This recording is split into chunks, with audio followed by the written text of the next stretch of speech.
ইতিমধ্যে আমাদের কাছে 3 জন ঘাতক গ্রেপ্তার আছে। এর মধ্যে মূল ঘাতক আমানুল্লাহ ওরফে শিমুল ভুইয়া, পাসপোর্টিং তার নাম আমানুল্লাহ, শিমুল ভুইয়া আমাদের কাছে, সে হলো মূল ঘাতক। এবং সেখানে মাস্টার মাইন্ড হিসাবে, বেনিফিশিয়ারি হিসাবে তাদের সাথে তাদের একাধিক মিটিং হয়েছে বাংলাদেশের মাটিতে, এবং হত্যাকাণ্ডটি সংঘটিত হয়েছে কলকাতার মাটিতে। আমরা সেই কারণেই আমরা আমাদের তদন্তকারী কর্মকর্তা হিসেবে আমরা, আপনারা জানেন, ঘটনাস্থল এবং যেহেতু দুটি দেশে অপরাধটি সংঘটিত, আমাদের দেশে হলো এটা পরিকল্পনা আর ওই দেশে হত্যাকাণ্ড, যেহেতু দুটা জায়গায় আমাদের তদন্তকারী কর্মকর্তা হিসেবে আমাদেরকে যাওয়ার একটা বিবেচনা রাখে বলে আমরা সেখানে গিয়েছি। এবং আপনারা জানেন আমাদের যে মূল ঘাতকের কাছে আমরা অনেক তথ্যপত্র পেয়েছি।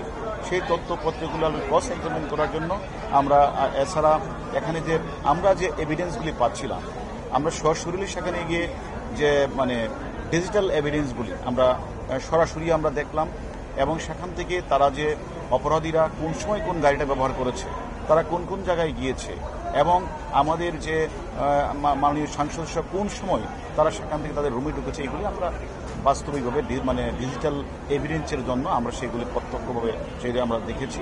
এবং আমরা, আপনারা জানেন, মামলার 362, 364 চেতনা অনুসারে যতক্ষণ পর্যন্ত ভিকটিম অথবা ভিকটিমের অংশবিশেষ অথবা খণ্ডিত অংশ উদ্ধার করা না যায়, সেক্ষেত্রে আসলে মামলাটা তদন্তকারী কর্মকর্তার, ধরেন মেডিকেল রিপোর্ট, তারপরে সুরতহাল রিপোর্ট, ভিসেরা রিপোর্ট, এইগুলি জমা দিতে তদন্তকারী কর্মকর্তাকে অনেক বেগ পেতে হয়, এবং এগুলি না হলে মামলাটা নিষ্পত্তি করা অনেক কঠিন হয়ে যায়। সেক্ষেত্রে আমরা মনে করেছি আমরা সেখানে গিয়ে, আমরা সেখানে বিশেষ করে যে এখন মামলাটা দেখছেন সিআইডি পুলিশের চিফ মহোদয়ের সাথে দেখা করেছি। সেখানে একজন আসামি তারা গ্রেফতার করেছে, জাহিদের সাথে আমরা কথা বলেছি, ক্রস এক্সামিন করেছি। আমরা ঘটনাস্থলে গিয়ে আমরা সেখানে এই রোদ, আপনারা জানেন, প্রচণ্ড বৃষ্টি, ঝড় তুফানের মধ্যে আমরা আমাদের টিমকে সাথে নিয়ে, কলকাতা পুলিশের সিআইডিকে সাথে নিয়ে আমরা ঘটনাস্থলও ভিজিট করি, এবং সেখানে গিয়ে আমরা চাক্ষুষ ভাবে আমরা ওই যে এখানের অপরাধী যে আমাদের যা বলেছিল মূল ঘাতক, তার সাথে আমরা এখানে মিলানোর চেষ্টা করেছি, এবং মিলিয়ে আমরা তার সাথে তার হুবহু মিলও পেয়েছি, এবং তারা সেখানে কিভাবে অপরাধটি সংঘটিত সেই সম্পর্কে আমরা তথ্য পেয়েছি। এবং আমাদের মূল কাজ ছিল, একটা হলো যে আলামতটা উদ্ধার করা, আলামত উদ্ধারে আমরা কলকাতা পুলিশকে সহযোগিতা করা। দ্বিতীয়ত ছিল আমাদেরকে সেখানে যে সিসিটিভি মাধ্যমে ডিজিটাল এভিডেন্স আমরা কালেকশন করা, এবং আমরা পাশাপাশি বিভিন্ন যে পারিপার্শ্বিক সাক্ষ্য প্রমাণগুলি রয়েছে ওই অপরাধীর কাছে আমরা যে তথ্যগুলি পেয়েছি, সেগুলি আমাদের কাছে যে মূল অপরাধী গ্রেপ্তারটা মিলিয়ে দেখার কাজটা আমরা করেছি।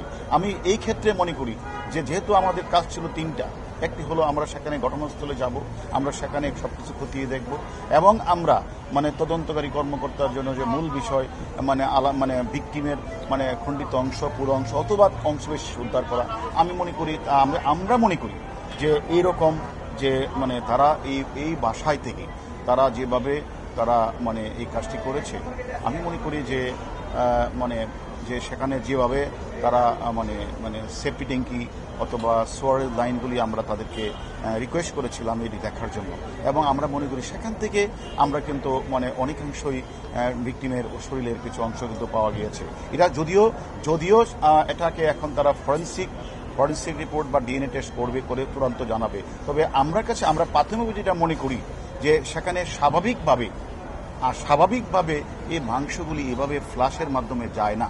সেক্ষেত্রে আমরা মনে করছি তারই হবে। তারপরেও আমরা এখানে একটা ডিএনএ টেস্ট হবে, ফরেন্সিক করবে, তারপরে চূড়ান্ত জানা যাবে। এক্ষেত্রে আমি মনে করি আলহামদুলিল্লাহ আমরা যে বিষয়গুলি চেয়েছিলাম আমরা সবগুলি আমার তথ্যপত্র আমরা পেয়েছি, এবং আমরা মনে করি আমরা এক্ষেত্রে আমরা বলবো যে শতভাগ আমরা সফল।